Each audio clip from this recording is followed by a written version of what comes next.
This is the point in the show that I introduce our guest analysts who are here to give their perspectives on nearly everything we've covered in the past 40 minutes or so on the program. And today I'm joined here in the studio by the political affairs commentator, Arise News analyst and lecturer at Bayes University in Abuja, Professor Adeniyi, and by the journalist, policy strategist and Arise News analyst, Waziri Adio. Thank you very much indeed for coming in. Let me come to you first, Waziri. You were here, both of you, of course, watching and listening. We had Senator Ita Enang making the case that he had been warning the APC about the possibility of this court decision that they're all sort of getting worried about. What is your sense of the implications of that ruling for the APC? Well, it's something that should bother them, but they also could not say that they didn't see this coming.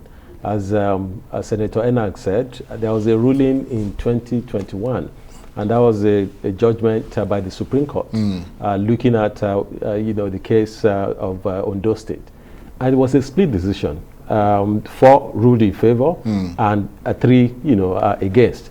But the 7 of them agreed that having Governor Buni there holding 2 positions, 2 executive positions, because Section 183 of the Constitution says that you cannot hold another, as a governor, you cannot hold another executive position, whether paid or not, right? But they, on technical grounds, they said, this was not the case before them, so they allowed it to pass. So that's the point at which APC should worry about, what should we do about this? But at the same time, there are a number of things that are in conflict now. The first one is about the substance of the issue itself. The primaries that you are talking about, were they properly done? Are the primaries in contention? I don't think that is the issue. But there's also another part, which is not the substance now, which is about the process. The process that leads to the primary is equally important, because you cannot build something on nothing, right? So what they are saying is that, the people who initiated that process, who consummated that process, should they have been in that position in the first instance? And if they shouldn't have been there, is that enough to validate or invalidate the entire process? So that's what is at play. This was a judgment given in 2021. The election that we're talking about is in 2022, right? And so you have enough time to see, because what is the thing that says that you have a caretaker committee that should continue to be there forever? But as to the question of whether this will affect the things done post-March this year. Basically, the concern is whether it's going to affect the candidates of the APC. I don't think so. Whether they'll end up being disqualified. But even take it, the first thing is that the one in Osun, I think, is going to be appealed. Right. There are other actions also taken by the Buni committee, that are going to be looked into. Now, there's no case in court about the primaries of APC that was done in May, and that primaries was conducted by an executive committee that was done through that came on board through a convention in March, which was not the Buni, So, but I also, because this is politics, don't rule it out that even only for the purposes of mischief, even only for the purposes of destabilizing your opponent. And the purposes of this case, that somebody will be emboldened to say, let's take this forward. Well, let's bring Professor Abiodun in, because I mean he's got a smirk on his face, which always tells me that his great brain is working overtime at the moment. I mean, do you see this as a dangerous moment for the APC? Well, it's a very tricky moment, not necessarily dangerous, because I also want to believe that politicians can be very smart, especially when they want to be. And I remember when Governor Akeredolu, like we have earlier acknowledged severally, escaped by the skin of his teeth. When the Supreme Court ruled 4-3, I do know that there were so many consultations, there were so many arguments, counter-arguments, so many backdoor boardroom meetings.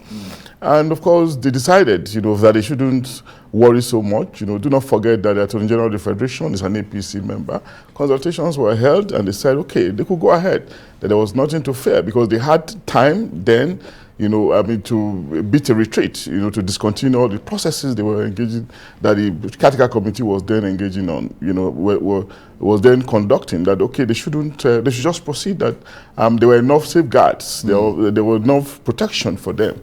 And of course, these matters sometimes, yes, they are legal matters, they can be very technical, but of course, I also believe that, the legal process is not existing or existing in the sky. It is rooted in our system, rooted in society, and of course there are sensitivities that may sometimes come up, when decisions are going to be taken.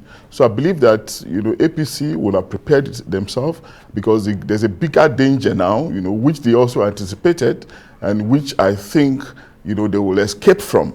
Even if it's going to be once more by the skin of their teeth. Yeah, okay. Well, we're going to watch that very closely. Yeah. Let's move away from that and move to the more tabloidy things that have appeared in the news recently. And that's, everybody's seen that 7-second video of Bola Ahmedmuhammad riding an exercise bike, and the idea is to try, we can see it on the screen now, is to try and show that he's actually healthy and defy all the people who are suggesting that he's not. I think he actually also released another video which was 33 seconds long.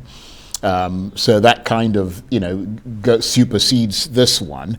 But what is your sense of how much that goes to allay concerns about his health? I mean, does that cause more people to actually want him to release his medical records?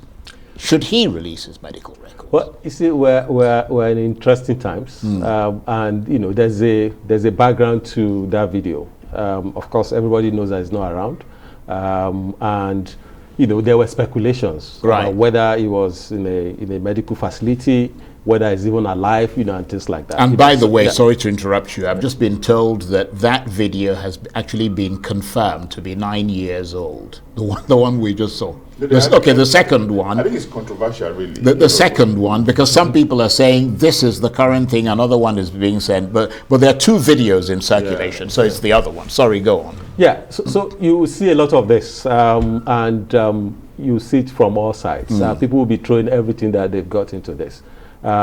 What's created the background for all of this is that he's not around, right? If he were to be around, and all the things that APC, were supposed to have done, if they had done them, the issue of where he is, whether he's healthy, and all of that. I think his camp released this video, one as a proof of life, that he's alive, and maybe healthy. Yeah, but we don't know the date on which when it was shot. Yes, so I mean that raises more questions, doesn't it? I think there are people have also tried to fact check some of these things, whether, especially the one they said was either a few years ago, whether earlier in the year, and all of that. We're going to see a lot of this in this debate, in this campaign.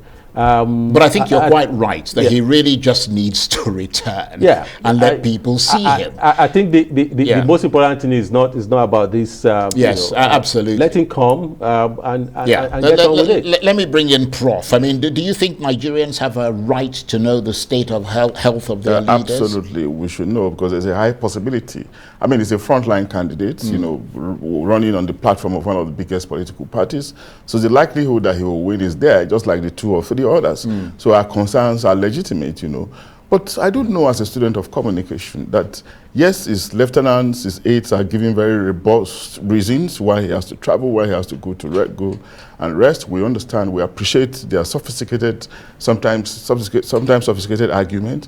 But there's something about communication as well that, the information disseminated by the principal happens largely to be the most valid information. And of course, why can he not, for instance, with every greatest respect to him, volunteer information, why can't he be forthcoming, as a person, coming in, tearing through all the rumors and just allied all the fears, all the concerns, dissolving all the concerns and all the controversies around his health, what's the big deal, really? That's the question that still beggars belief. And I think it's and when you don't do that, it raises more speculation, doesn't it? Yes, every now and again we see his lieutenants, defending him in the media. That's fine. He's a very good headhunter. He has headhunted quite a number of very experienced speakers, experienced journalists, and they are doing the job to the best of their ability. But somehow there's still an X factor there. There's still a minus in the fact that he's not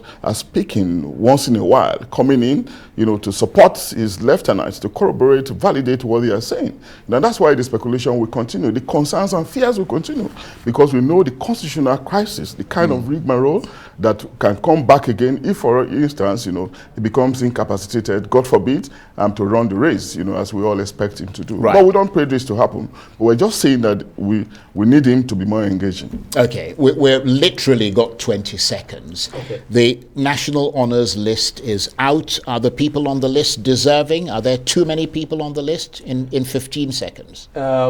You see, this is the first time the National Honours will be done in 8 years, almost 8 years of President Muhammadu Buhari.